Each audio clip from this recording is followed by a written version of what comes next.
du Père et du Fils et du Saint-Esprit. Amen. Bien-aimés dans le Christ, nous sommes aujourd'hui lundi 6 avril.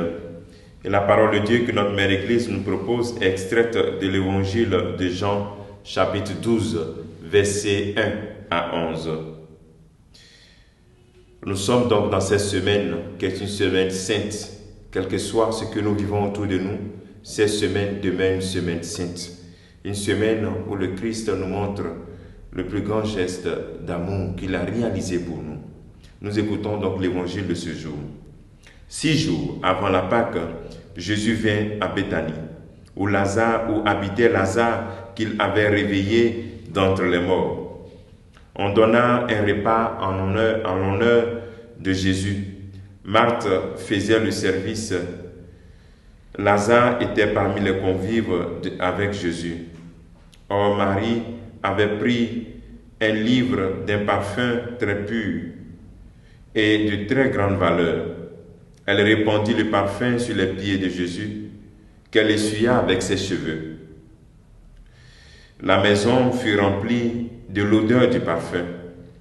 Judas Iscariote, l'un de ses disciples, celui qui allait le livrer, dit alors: « Pourquoi n'a-t-on pas vendu ce parfum pour 300 pièces d'argent, que l'on aurait donné à des pauvres ?» Il parla ainsi, non par souci des pauvres, mais parce que c'est un voleur. Comme il tenait la bourse commune, il prenait ce que l'on y mettait. Jésus lui dit: « Laisse-la observer cet usage, en vue du jour de mon ensevelissement. Des pauvres, vous en aurez toujours avec vous, mais moi, vous ne m'aurez pas toujours. » Or, une grande foule de Juifs apprit que Jésus était là. Et ils arrivaient non seulement à cause de Jésus, mais aussi pour voir ce Lazare qu'il avait réveillé d'entre les morts.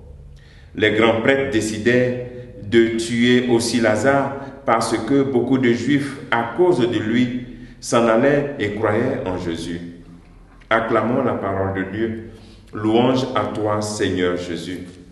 Bien-aimés dans le Christ, nous sommes donc dans cette semaine sainte avec ce lundi saint où la parole de Dieu nous présente deux types de religiosité. Nous avons Marie qui verse ce parfum très cher sur les pieds de Jésus. Elle l'anticipe ce qu'elle fera avec le corps même du Christ. Elle anticipe ce qu'elle fera en prenant soin même du corps du Christ mort. C'est une religiosité du jusqu'au bout, une religiosité de la sincérité. Elle offre ce qu'elle a de plus précieux. Tu peux se demander en cette semaine sainte, qu'est-ce que tu as à offrir de plus précieux au Seigneur? Qu'est-ce que tu as à lui offrir? Quel sacrifice peux-tu faire pour lui? Ta foi en lui. Dans le moment de crise, de doute, qu'est-ce que tu peux lui offrir? Et il est bon de comparer cette religiosité à la seconde religiosité, qui est une religiosité de l'intérêt. Lorsque Judas sent le parfum, il dit, bon, il faut qu'on vende cela pour les pauvres. Mais au fond, il ne veut pas donner aux pauvres. Une religiosité qui donne l'impression d'avoir souci des pauvres, d'avoir souci de Dieu, de rendre un culte à Dieu, mais au fond, une religiosité qui pense à soi. Voici deux risques que nous avons dans notre vie chrétienne. Le premier est un bon risque, tout risqué pour le Christ. Mais le deuxième, c'est vraiment mauvais, tel que Judas le fait.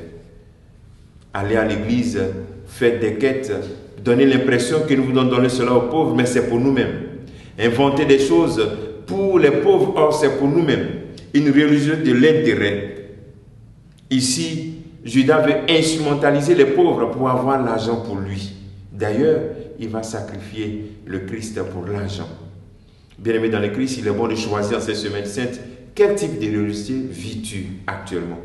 Celle de Marie, de la sincérité, du sacrifice, ou bien celle de Judas, du profit. instrumentaliser Jésus pour ma gloire, pour mes intérêts. Que le Seigneur te bénisse en ce jour, qu'il nous bénisse tous.